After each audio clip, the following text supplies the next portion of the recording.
தமிழகத்தை பொறுத்த மட்டில் இன்று முதலமைச்சர் அவர்கள் வெளிநாடு சென்றிருக்கிறார்கள்.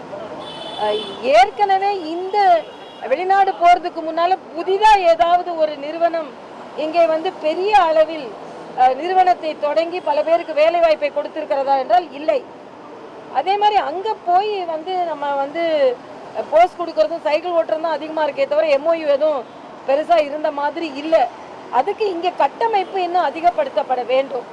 ஓரளவிற்கு அந்நிய நாடுகளிலிருந்து தமிழகத்திற்கு முதலீடு வருகிறது என்றால் அது மரியாதைக்குரிய பாரத பிரதமர் அவர்கள் இத்தனை நாள் வெளிநாடுகளுக்கு சென்று பாரத தேசத்தை பற்றி ஒரு நல்லெண்ணத்தை ஏற்படுத்தி வைத்ததனால்தான். அதனால முதல்லாம் மரியாதைக்குரிய பிரதமர் வெளிநாடு சென்றா எல்லாம் கேலி பேசினாங்க. இன்னைக்கு ஒரு மாநிலத்துக்கு நீங்க இத்தனை வரை போக வேண்டி வரும்பொழுது ஒரு நாட்டிற்கு ஒரு பிரதமர் நல்லெண்ணத்தை ஏற்படுத்துவதற்கு எத்தனை முறை போக வேண்டும்?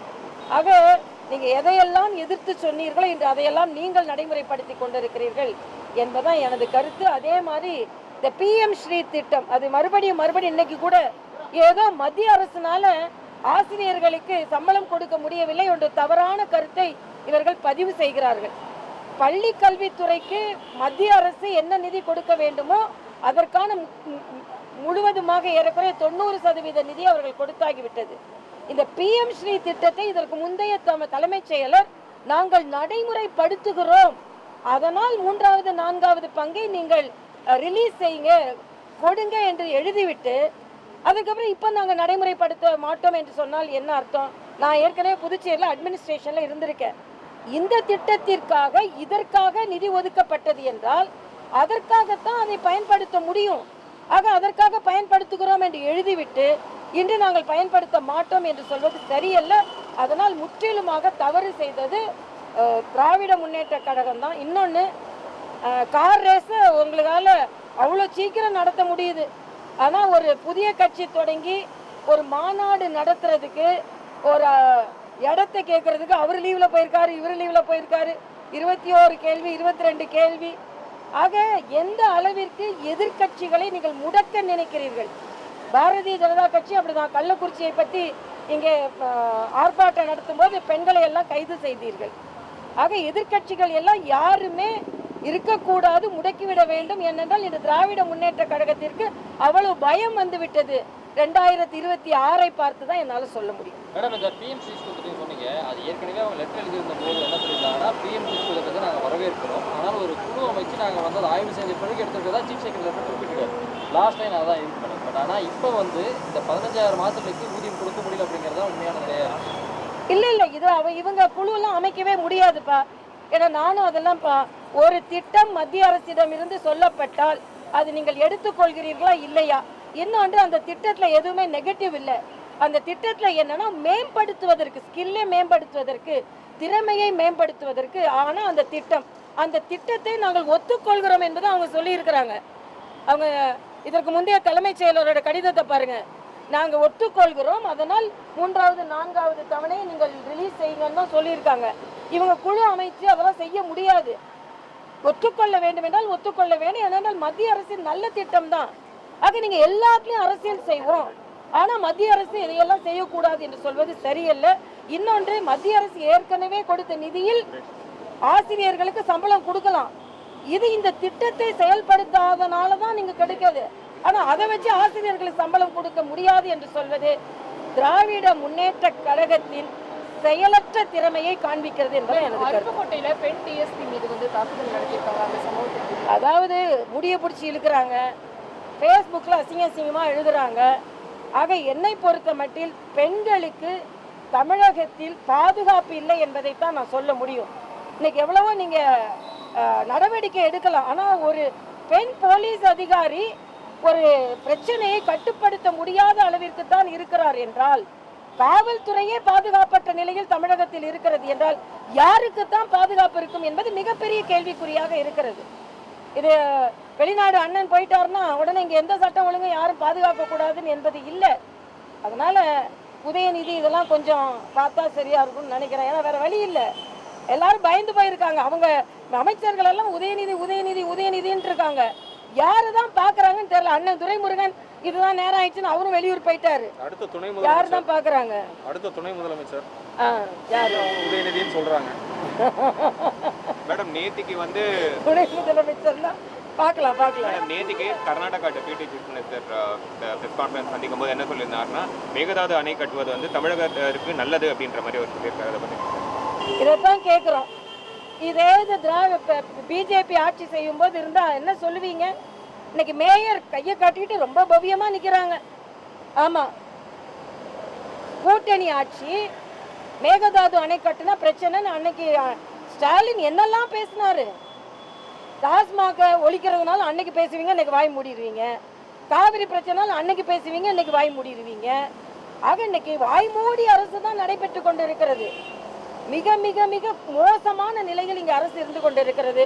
தமது உரிமையை மற்ற மாநிலங்களிடம் இழந்து கொண்டிருக்கிறார்கள். நாங்கள் தன்மானத்தை தன்னுரிமையை காப்பாற்றி கொண்டிருக்கிறோம் என்று சொல்லும் திராவிட முன்னேற்ற கழக அரசு தனது தன்மானத்தை தன்னுரிமையை மற்ற மாநிலங்களில் விட்டு கொடுத்து கொண்டிருக்கிறது என்பதை நான் தெளிவாக சொல்ல முடியும். புதிய கட்சிக்கு இடம் கொடுக்குன்னு சொல்லிட்டு விஜய் அவர்கள் கட்சியை தான் நீங்க குறிப்பிட்டு சொல்றீங்க. விஜய் அவர்கள் இது வரைக்கும் ஒரு மக்களுடைய பிரச்சனையை பத்தி தெளிவான ஒரு அறிக்கையோ இல்லைன்னா ஒரு பத்திரிகை சந்திப்போ எதுவுமே அவர் செயல்படல. அவருடைய கட்சி மேல உங்களுக்கு அவ்வளவு தூரம் என்ன மேடம்? இல்ல, அவரோட கட்சி எந்த புது கட்சி ஆரம்பிச்சாலும் ஒரு மாநாடு நடக்கும் பொழுது ஒரு இடத்தை கொடுக்கறதுல உங்களுக்கு என்ன பிரச்சனைன்னு கேட்கிறேன். கொள்கையெல்லாம் அப்புறம் அவர் சொல்லட்டும், அதுக்கப்புறம் அவர் எப்படி நடத்துறாரு, அதுக்காக உடனே நாங்க அவருக்கு ஆதரவா இருக்கிறேன்னு இல்லை. ஒரு புதிய கட்சி தொடங்கும் பொழுது நீங்க ஒரு கார் ரேஸுக்கு எவ்வளவு தூரமா எவ்வளவு அட்ஜஸ்ட்மெண்ட் பண்ணி எல்லாத்தையும் கொண்டு வந்துட்டீங்க. ஆனா ஒரு இடத்துல அவரும் பாவம் மாத்தி மாத்தி மாத்தி இடத்த சொல்லிக்கிட்டு இருக்காரு. நீங்க கொஸ்டின் பேப்பரை கொடுத்துட்டே இருக்கீங்க.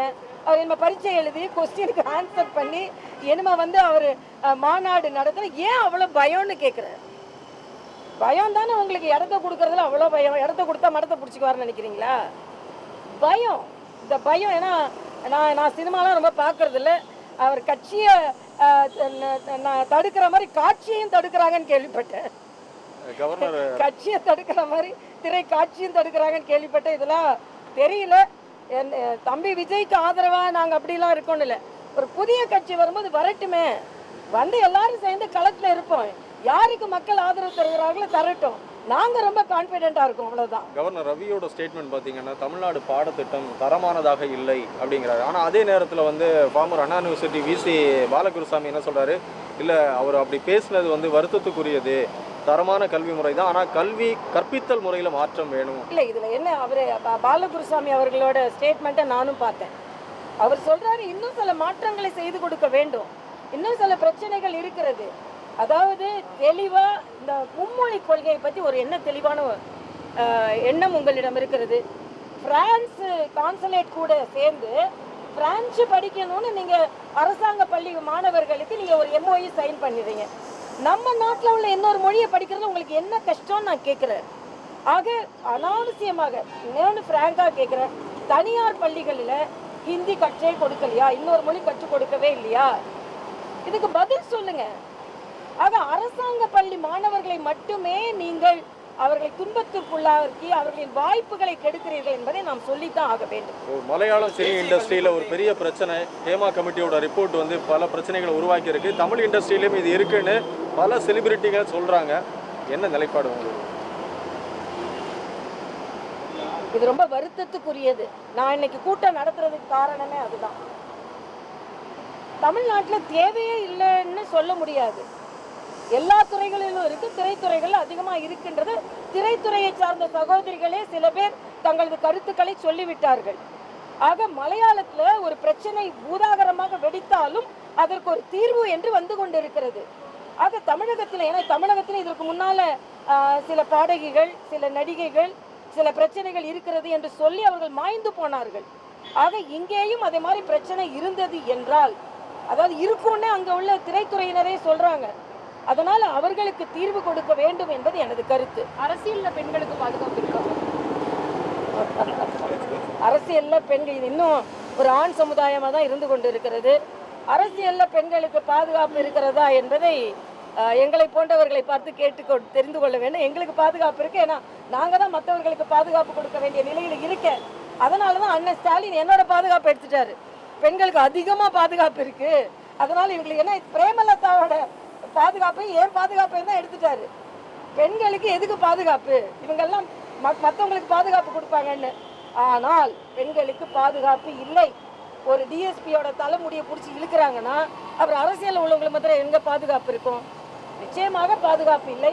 ஆனால் பாதுகாப்பை ஏற்படுத்த வேண்டும் என்பது எங்களது கருத்து. அது ஏன்பா எதிர்ப்பு தெரிவிக்கிறாங்க? அதான் சொல்லிட்டேனே, அவங்க நிதி, அவங்களுக்கு நிறைய நிதி இருக்குப்பா. தயாநிதி, உதயநிதி, கருணாநிதி, அருள்நிதி, அருள்நிதி, இன்பநிதி, இன்பநிதி, இன்பநிதியை மறந்துட்டோமே நாம. அதுக்கப்புறம் அந்த துணை முதலமைச்சரின் துணை முதலமைச்சரை மறந்துட்டோம்ல நம்ம.